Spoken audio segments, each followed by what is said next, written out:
जय सिया राम मित्रों। मैं हूँ राम जी भाई। आपके लिए एक छोटी सी कहानी लेकर आया हूँ। एक रात की बात है। माता कौशल्या को अर्धरात्रि में सोते समय अपने महल के छत पर किसी के चलने की आहट सुनाई दी। तो कौशल्या जी की अचानक नींद खुल गई। उन्होंने दासी को आवाज लगाई। दासी दौड़कर आई, बोली, क्या बात है महारानी जी? कौशल्या माता ने दासी से पूछा, पता लगाओ, महल के छत पर किसी के चलने की आहट सुनाई दे रही है। कौन इतनी रात को छत पे घूम रहा है? दासी तेजी से भागकर छत पर गई। वहां जाने पर दासी क्या देखती है कि छोटे महाराज शत्रुघ्न की पत्नी रानी श्रुतिकृति छत पर अकेली घूम रही हैं। दासी ने महारानी कौशल्या का संदेश सुनाकर उन्हें नीचे बुलाकर लाई। श्रुतिकृति आई। कौशल्या माता के चरणों में प्रणाम करके चुपचाप खड़ी हो गई। कौशल्या ने कहा, पुत्री श्रुतिकृति, तुम मेरी सबसे छोटी बहू हो, मेरी पुत्री के समान हो। इतनी रात को अकेले छत पर क्या कर रही हो? क्या तुझे नींद नहीं आ रही है?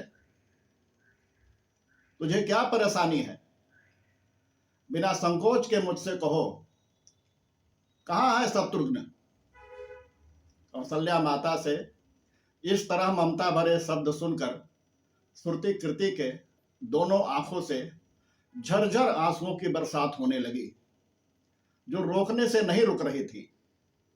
श्रुतिकृति रोते हुए कौशल्या की छाती से चिपक कर छोटी बालिका की तरह उनके गोद में सिमट गई।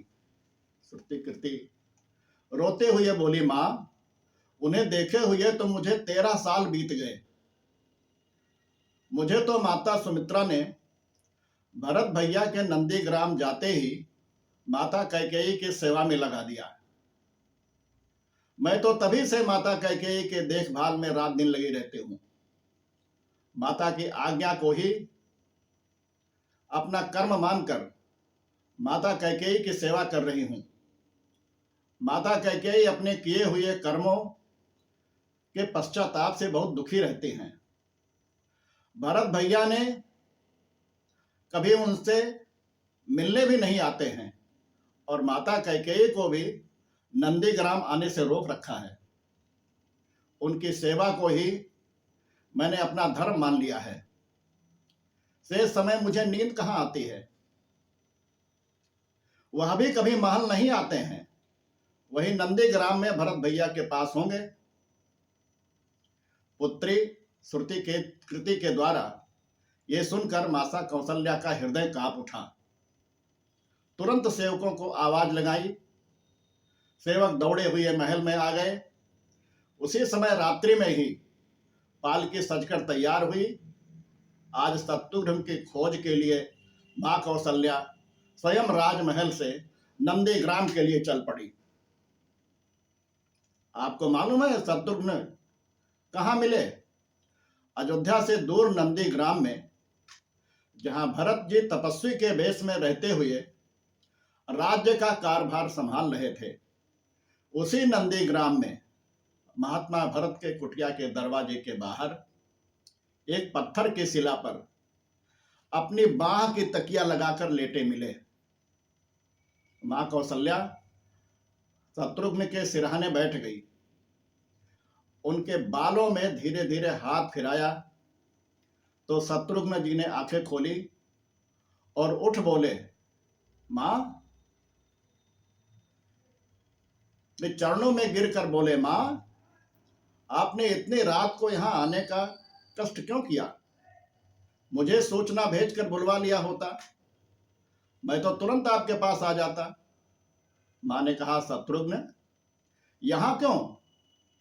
तुम्हें तो महल में रहना चाहिए। शत्रुघ्न की रुलाई फूट पड़ी। बोले, मां, भैया राम जी पिता की आज्ञा से वन को चले गए। भैया लक्ष्मण उनके पीछे चले गए। भैया भरत जी भी नंदीग्राम में है। क्या ये राजमहल, ये रथ, ये राजसी वस्त्र और राजमहल के सारे भोग विलास की सारी वस्तुएं विधाता ने केवल मेरे लिए बनाए हैं? माता कौशल्या यह सुनकर निरुत्तर रह गई। ये भोग नहीं, त्याग की कथा है। कोई किसी से कम नहीं है, सभी एक से बढ़कर एक हैं, कोई पीछे नहीं रहा। माता कौशल्या निरुत्तर हो गई और रानी श्रुति कीर्ति को लेकर वापस राजमहल चली आई। अगले हफ्ते फिर आपके लिए एक छोटी सी कहानी लेकर आऊंगा।